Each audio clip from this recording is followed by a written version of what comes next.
minutes. And he opened up the door and the girl was there. Emmanuel didn't feel remorseful or anything. Who does that? Like, really? Then I didn't want to cause a sin. And it wasn't someone you knew? No, she sat down and she was covering her face with. Although I saw him talking to the girl a night before. I won African Fest. It was the next month I won African Fest. Ha! Awkward. Hey! Guys, men they lie.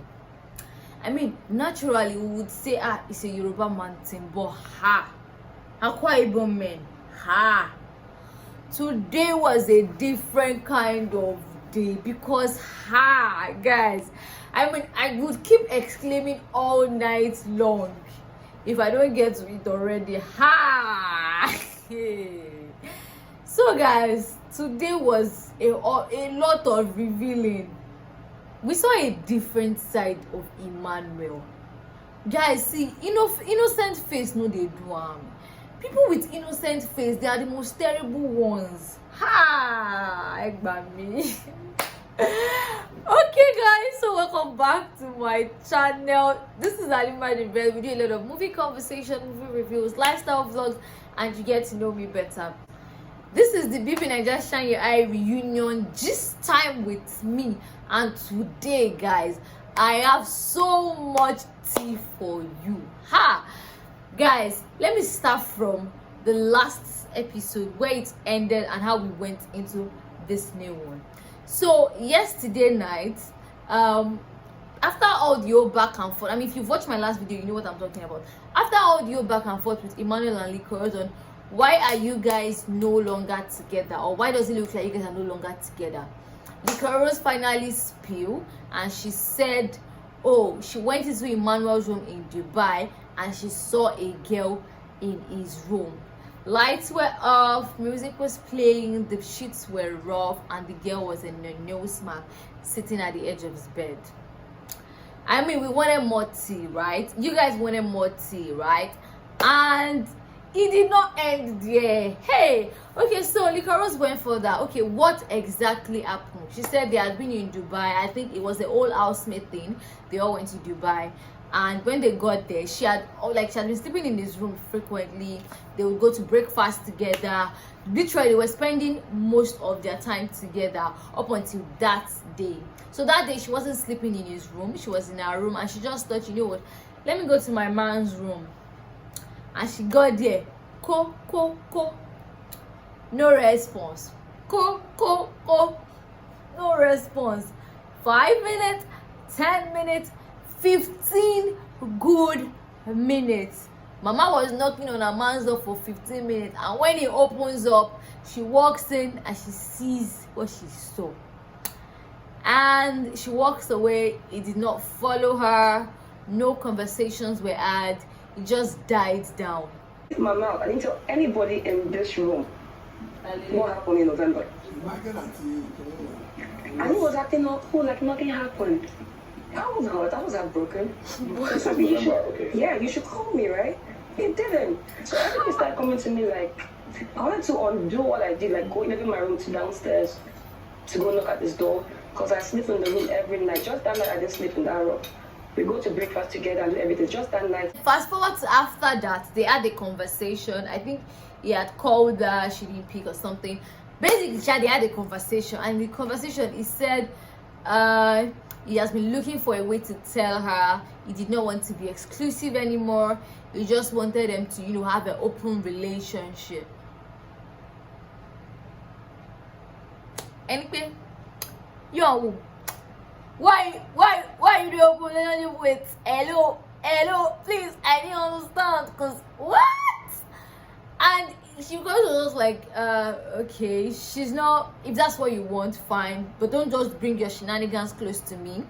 I do not subscribe into this whole idea of open relationship. I do not like it, but whatever shit you're gonna do, don't bring it to me. I mean, if you claim that you love somebody, right, as he has said before, and you claim that you know their past, you know their history, you don't want to hurt them, why are you now doing this now? Yoruba men, okay, no, it's not in Yoruba man now, right? Nigerian men will do, I'm not going to hurt you, I'm going to take care of you. And they go ahead to carry your ass like this and shatter it into pieces because okay, Emmanuel, what is your side of this story? Emmanuel says they were in Dubai. When they got to Dubai, he was really tired because he did not travel with the housemates or whatever. Basically, he was really tired. This person was an old friend of his.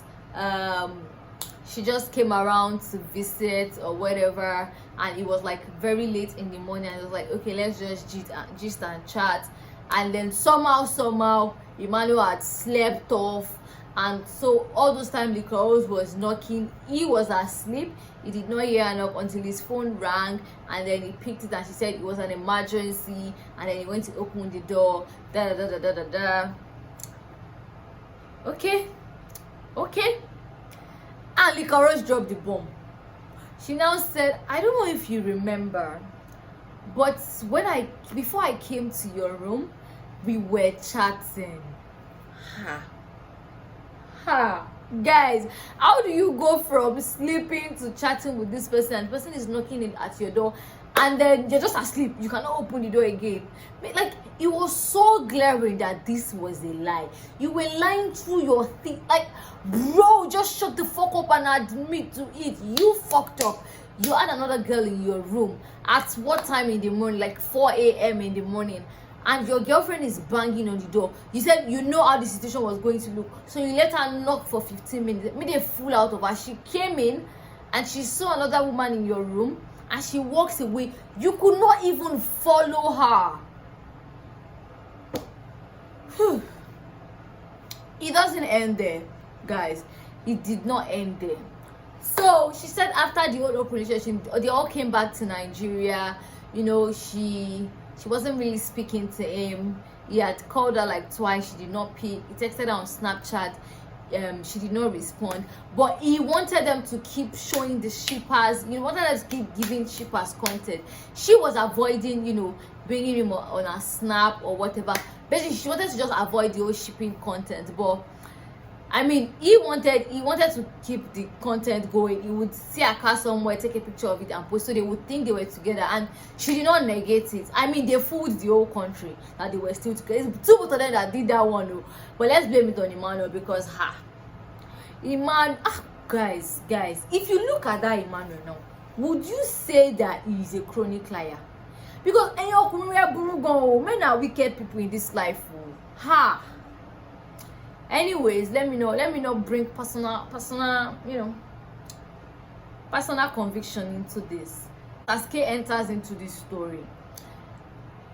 Because they said there were rumors that Saskay and Emmanuel were together. Yeah, I mean, it was like going on and off social media. People would take a picture of them, see a picture of them, and say, okay, there's something between Saskay and Emmanuel.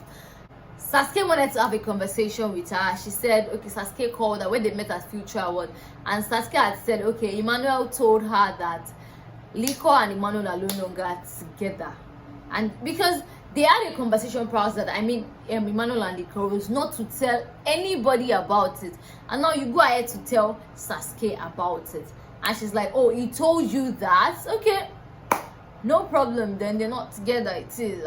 Liquorose also mentioned the whole story with Beatrice. You know how Beatrice and Angel had a conversation, and they thought that Emmanuel wasn't serious with her, and I turned to Beatrice, turned to talk, and Mama was shedding tears, and she was like, this thing has really affected me a lot, and I just want to put it out there that I did not mean any harm to Liquorose. I love Liquorose inside and outside and up to now. Mama, we hear you, just move on. Like, this thing is not really about you. It's just, that's just it. Okay, so Ebuka asked Emmanuel, how do you go from you have a friend in your room that she just came visiting, and now your girlfriend has a wrong impression, to I don't want to be committed in a relationship anymore, I don't want to be exclusive anymore? And then Emmanuel is like, after seeing that situation and how it turned out, I just felt like I don't want to hurt her, and I just thought, you know what, let's be in an open relationship. How does somebody, like, how do you just lie stupidly? Like, do you know the most annoying thing about lies is the fact that when people tell you, like, you're like, do they do they think I am this dumb? Like, how foolish do you think of me? Like, where do you think my brain capacity is at, that you can tell me this kind of things, and you think that somehow wrap my head around it and to sound truthful to me? Guys, Liquorose legit wanted to keep this under the sheets. Like, she was not going to say anything about it, but Emmanuel made it look like Liquorose was a fool, as if she was a very insecure person. Because you were saying shit like, you don't know what happened, you just know that one time you took Saskay to dinner and then she felt some type of way. But like, bro, it wasn't even that. How do you say things like, how do you just, that's gaslighting, and that's very manipulative, because you know this person is going to keep their cool. Guys, we need to actually give it to Liquorose, because she was so calm all through this conversation. Like, the two both of us, one person would have break bottle on the other person's head, because you cannot be lying to my face. Martin Nibo. No, you cannot be lying like that. Like, bro, I'm legit sitting in front of you. The two both of us know the story from beginning to end, and you are lying through your teeth. Anyways, there's no Liquorose, there's no Emmarose anymore. Liquorose made it clear there's no relationship between them. They are not even friends. Ebuka asked Emmanuel, and he said yes, it's not working for them. If Liquorose even agreed to be friends with him, I will find her and give her a knock on the head, because how do you even be friends with somebody like that? No, that's a very, very terrible behavior. Guys, I'm getting too emotional. And by the way, at the end, oh, let me add, Saskay too chipped, and she was like, she wants to clear the air. There's nothing between her and Emmanuel. Emmanuel is just a friend. After the whole Indani show or whatever, they became friends, and people were saying that, people were insinuating that things were going on between them. And when she saw Liquorose, she just wanted to, tell her that there's nothing between us, but I also heard this. And I mean, Liquorose never said you were the one that caused their problem. Like, she doesn't want to just, she wants to just clear the narrative of maybe she's one of the reasons why they're not. Like, sis, just shush. They did not mention your name, like, I don't have destroy anything. Just shush. Sha. At the end, it is going to be Nini and Saga Storm by Monday, because we see that Nini is throwing subs that God knows who. We did not see which she was talking to, but she said, you people were saying Saga lost focus because of Nini. Saga did this because of Nini. But Saga won so much money in the house. He won so many games, and you did not lose focus. You left the house before him and you did not win so much games. So, how did your focus, how did it help your life, basically? But anyways, that's the end of today's Gist with Bbnaija. And guys, please click the subscribe button. I'm begging you. And I'll see you guys in my next video.